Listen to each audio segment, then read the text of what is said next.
Welcome all studio में Nifty का analysis देख लेते हैं। कल मंथली एक्सपायरी है निफ्टी की, क्या डायरेक्शन रहेगी, क्योंकि वीकनेस अब मार्केट में बढ़ती हुई दिख रही है। तो अगेन यहाँ से कल कंटिन्यू होगी सेलिंग या फिर कोई रिकवरी की पॉसिबिलिटी है क्या, हम देख लेते हैं। और एग्जैक्ट लेवल्स कौन सी है जहाँ पे ट्रेड्स बनेंगे वो भी देख लेते हैं।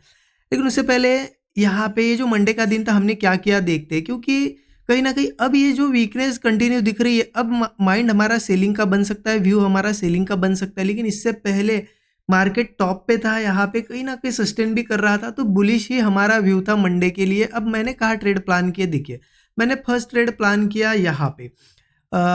आपको थोड़ा बड़ा करके दिखाता हूँ चार्ट। सबसे पहला ट्रेड मेरा प्लान हुआ यहाँ, ये ब्रेकआउट पे एग्जैक्ट यहाँ पे प्लान हुआ। यहाँ से मोमेंटम बहुत ही अच्छा आया, लेकिन क्योंकि मार्केट बुलिश था यहाँ पे, यहाँ फ्राइडे देखिए इतनी बड़ी सेलिंग होने के बाद भी आज बुलिश साइड जा रहा था, तो मुझे यहाँ पे लगभग 20-25 पॉइंट का प्रीमियम बढ़ते हुए दिखा भी था। यहाँ पे अच्छा खासा प्रॉफिट चल रहा था, लेकिन मुझे आज थोड़े बड़े एक्सपेक्टेशन थे मार्केट में, बड़े टारगेट्स के एक्सपेक्टेशन थे, क्योंकि मार्केट यहाँ से अगेन कंटिन्यू करेगा ऐसा लग रहा था। तो इसलिए मैंने ये ट्रेड क्या किया, कॉस्ट पे ट्रेल किया। तो उस ट्रेड में मुझे यहाँ पे कॉस्ट टू कॉस्ट निकलना पड़ा। मार्केट ने हमारे डायरेक्शन में मूव नहीं दिया। अब देखिए मुझे एक्सपेक्टेशन इतने बड़े नहीं होते, तो इतने अच्छे मूव में हम 20-25 पॉइंट जो भी मिल रहा था, क्योंकि ये भी 1:2 के आसपास का टारगेट था, हम बुक कर सकते थे। बट बड़े टारगेट की वजह से यहाँ पे ये ट्रेड बुक नहीं कर पाए। उसके बाद देखिए मार्केट थोड़ा बहुत यहाँ पे साइडवेज हुआ, नीचे आया। इन लेवल्स के आसपास बार बार मार्केट ने यहाँ पे सपोर्ट लिया है, तो इस लेवल के आसपास होल्ड कर रहा था।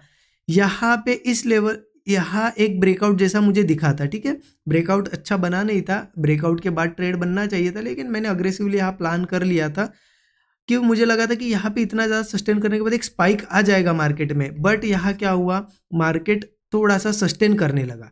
तो मैं इन्हीं, क्योंकि प्रीमियम बहुत ज़्यादा डीके हो रहा था, मुंह यहाँ पे मार्केट इतना डाउन नहीं था, लेकिन प्रीमियम डाउन दिख रहा था, मुझे थोड़ा बहुत नीचे आते हुए दिखा था। तो मैंने यहाँ पे क्या किया, थोड़े से लॉस में एग्जिट कर दिया। तो एक यहाँ पे पहला ट्रेड था, कॉस्ट टू कॉस्ट निकल गया, और इस ट्रेड में थोड़ा लॉस लिया। क्योंकि देखिए स्ट्रक्चर जब चेंज होगा तो कहीं ना कहीं एक आध दिन हमें लॉस का सामना करना पड़ेगा। जब तक ट्रेंड कंटिन्यू बुलिश है, आपने देखा 2 से 3 वीक हो गए, एक दिन भी हमने एसएल नहीं लिया है, रोज टारगेट्स हमारे यहाँ पे आए। और मैंने हर दिन का ट्रेड आपको दिखाया, जो कि मैं स्टूडेंट ग्रुप में शेयर करता हूँ। आज के भी ये जो दोनों ट्रेड्स थे, इनके अपडेट्स मैंने स्टूडेंट ग्रुप में शेयर कर दिए थे। अब इंपॉर्टेंट है कल क्या करें। देखिए कहीं ना कहीं अब अगर मैं बताऊँ आपको, 15 मिनट चार्ट पे भी दिखाता हूँ, हम बिल्कुल टॉप पे ट्रेड कर रहे थे। यहाँ से बहुत अच्छा मोमेंटम आया था, ऊपर के साइड थे, यहाँ सस्टेन भी किया, कोशिश बहुत हुई है यहाँ पे, बार बार ऊपर जाने की कोशिश हुई। मार्केट कोशिश कर रहा था कि एक ब्रेकआउट बनाए यहाँ पे, लेकिन सेलर्स यहाँ पे कंटिन्यू कर गए। सेलर्स ने यहाँ पे थोड़ा प्रेशर दिखा दिया, ठीक है। अब ये जो सेलिंग आई है ना, उससे अब कहीं ना कहीं अब थोड़ा बहुत हम सेलिंग भी मार्केट में कर सकते हैं। अब तक तो हमने की नहीं, हम बाइंग ही करते आए और कंटिन्यू टारगेट्स हमने बुक किए, लेकिन अब थोड़ी सेलिंग कर सकते हैं। क्योंकि बाइंग अब कब कर सकते हैं, देखिए बाइंग करने के लिए कहीं ना कहीं मुझे लगता है कि ये जो रेजिस्टेंस बने हैं पूरे, यहाँ से अगर मैं एक लाइन भी मार्क करूँ, तो आप देखो कि ये रेजिस्टेंस एक तो ब्रेक होना चाहिए, ठीक है। ब्रेक होना चाहिए मतलब लगभग आप समझ लीजिए 26,100 वगैरह एक लेवल आप पकड़ सकते हो, कि वो लेवल ब्रेक होनी चाहिए। हो सकता है कल बहुत बड़े गैप अप के साथ भी हो, या फिर थोड़ा टाइम लगे। मैं आपको एक एग्जांपल बता रहा हूँ कि बाइंग कब कर सकते हैं अब, क्योंकि यहाँ आप सेलिंग का मार्केट ने प्रेशर दिखा दिया है, थोड़ी बहुत सस्टेन करने के बाद सेलिंग आई है। अब बाइंग करने के लिए एक चीज़ समझिए, 26,100 के ऊपर ऊपर मार्केट जाना चाहिए, और उसके बाद सीधा मतलब जाता है तो हम डायरेक्ट बाय भी नहीं कर सकते, हो सकता है बाद में फिर से गिरे। इसीलिए मार्केट ऊपर जाए, फिर थोड़ा रिट्रेस वगैरह करेगा, और सस्टेन जब करने लगेगा ना, फिर बाइंग के जो भी सेटअप्स बनेंगे तब हम बाइंग कंटिन्यू कर सकते हैं। अभी के लिए क्या कर सकते हैं कि मार्केट में थोड़ा सेल कर सकते हैं, क्योंकि जो ये सपोर्ट दिख रहा है आपको 25,920 के आसपास, मुझे आज सपोर्ट लेवल कुछ दिख नहीं रही है। तो यहाँ पे एक पॉसिबिलिटी है कि मार्केट और थोड़ा नीचे आए। सपोर्ट्स कहाँ पे, सपोर्ट्स थोड़े नीचे आ जाते हैं, तो जब तक उन सपोर्ट्स पे मार्केट आता है, हम सेलिंग की भी कुछ अपॉर्चुनिटीज़ कैच कर सकते हैं। देखिए अगर नीचे की बात करूँ ना, मैं सपोर्ट यहाँ पे लगभग मुझे एक दिखाई दे रहा है। छोटे छोटे सपोर्ट से सभी मार्क कर देता हूँ, सो दैट आपको फिर वो सपोर्ट्स हेल्प करेंगे कल। देखिए एक सपोर्ट है 25,900 के आसपास, थोड़ा नीचे अगर जाते हैं तो 25,860 के आसपास भी एक सपोर्ट है। मैं बताता हूँ आपको इन पे क्या करना है, लेकिन मैं पहले मार्क कर देता हूँ आपको, सो दैट आप भी इन्हें मार्क करके रख सको। इसके नीचे तो एक जोन ही आ रहा है, एक 20 पॉइंट का एक जोन है, सब पूरा सपोर्ट का जोन है। ये है 25,800 से 25,780 का, ठीक है। ये 25 मतलब 20 पॉइंट का जोन ही है। अगर ये सभी सपोर्ट ब्रेक होते हैं, कल किसी केस में बड़ा गैप डाउन या कुछ होता है, तो बहुत नीचे फिर 25,670 पे ही सपोर्ट है। ठीक है, चलो अब सपोर्ट मार्क कर लिया। अब करना क्या है एग्जैक्टली देखिए, बहुत सिंपल है।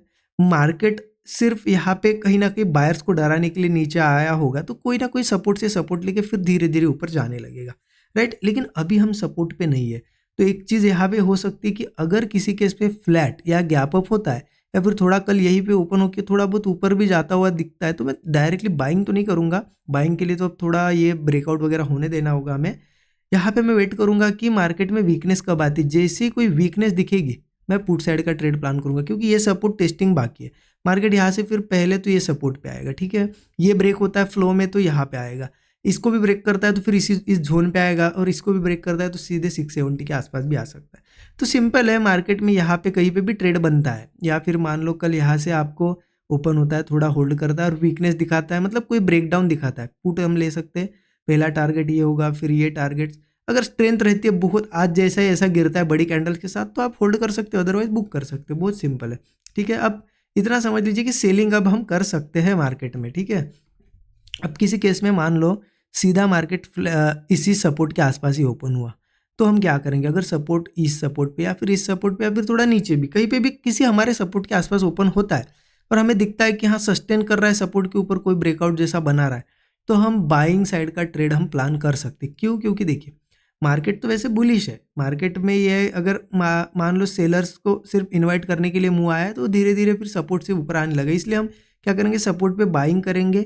ऐसा नहीं कि बहुत बड़े टारगेट्स रखो, मार्केट में जो भी आपका स्टॉप लॉस रहेगा उसके हिसाब से 1:3 तो भी एक मिनिमम टारगेट हमारा होना चाहिए। मतलब 20 पॉइंट का अगर एसएल रखा है आपने, तो 60 पॉइंट का एक टारगेट रखो, ठीक है। क्योंकि हो सकता है इन सपोर्ट से थोड़ा बाउंस बैक आए और फिर कंटिन्यू सेलिंग आए, ये भी हो सकता है। इसलिए देखिए इंट्राडे प्लान कर रहे हैं तो एक चीज़ ध्यान रखना कि जो मिल रहा है हमें एक्सपेक्टेशन के हिसाब से टारगेट अगर मिल रहा है तो हमेशा बुक कर लेना चाहिए ज़्यादा। क्योंकि जब मार्केट में यहाँ पे अब स्ट्रांग, यहाँ पे हमें कन्वेक्शन नहीं है, जब तक मार्केट 26,100 वगैरह ऊपर नहीं निकालता, बाइंग का स्ट्रांग कन्वेक्शन नहीं, तो बाइंग का भी जो भी एक मूव मिलेगा उसमें निकल जाओ।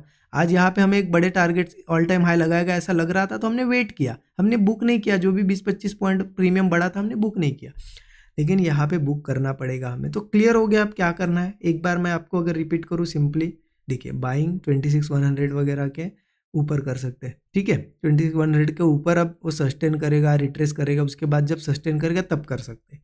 यहाँ से बाइंग बन सकती है इंट्राडे में, सपोर्ट्स पे छोटे छोटे हम ट्रेड्स कैच कर सकते हैं, बाउंस बैक, ठीक है। लेकिन अगर सपोर्ट के ऊपर ही यहाँ पे कहीं पे भी ओपन होता है तो फिर हम एक सेलिंग भी ट्राई कर सकते हैं। वीकनेस दिखने पे हमें एक सेलिंग साइड का मूव मिलेगा, क्योंकि अल्टीमेटली मार्केट इतना नीचे आया है तो सपोर्ट टेस्ट करने आएगा। ये मेरा व्यू है। अब पोजिशनल वालों के पास अगर कुछ ट्रेड्स हो गए तो सिंपल है, पोजिशनल ट्रेड्स तो थोड़े नीचे ही बने थे हमारे, इन लेवल्स के आसपास, इन लेवल्स के। अब उनके स्टॉप लॉसेस कॉस्ट पे लेके आओ, या फिर आपको जो भी ट्रेल करना है, क्योंकि लॉस तो लेना नहीं है। अब यहाँ पे कहीं रुक के मार्केट कल या 1-2 दिनों में अगर रिकवर करता है तो ठीक है, अदरवाइज सेलिंग धीरे धीरे बढ़ सकती है, क्योंकि हम टॉप पे हैं, हमें नहीं पता अब कहाँ टॉप बनेगा। हो सकता है यहाँ से कुछ दिन मार्केट नीचे ही रहे, है ना। इसलिए होप पे नहीं बैठना है। मेरा ये कहना है कि आपने अगर पोजीशन बनाई है कि ऑल टाइम हाई निकालेगा, अगर नहीं जा रहा है मार्केट, धीरे धीरे चेंज कर रहा है स्ट्रक्चर, तो फिर आप उन ट्रेड से निकलो भी, एसएल लो या फिर कॉस्ट पे बुक करना है बुक करो, कुछ डिसीजन लो। होप पे मत बैठो कि नहीं आज नहीं कल आएगा, और ऐसे में लोग कैपिटल वाइप आउट कर देते, ये चीज़ें नहीं करना है, ठीक है। बाकी पोजिशनल वालों के लिए मैंने बता दिया, इंट्राडे में क्या करना है वो भी आपको पता चल गया। बाकी देखिए कल है एक्सपायरी का दिन, ठीक है। 1 से 2 ट्रेड लो, अगर मार्केट साइडवेज ही रहता है तो फिर अवॉइड करो, उसके बाद ट्रेड मत करो। ऐसा ज़रूरी नहीं है कि मंथली एक्सपायरी है तो फिर कोई बड़ा ही मूव करेगा ऊपर या नीचे। मंथली एक्सपायरी कभी कभी साइडवेज भी होती है, तो इस चीज़ का ध्यान रखना। आई होप आपको अच्छा लगा होगा एनालिसिस। थोड़ा कमेंट में मुझे ज़रूर बताइए कैसा लगा, लाइक कर दीजिए वीडियो को। Thank you so much everyone.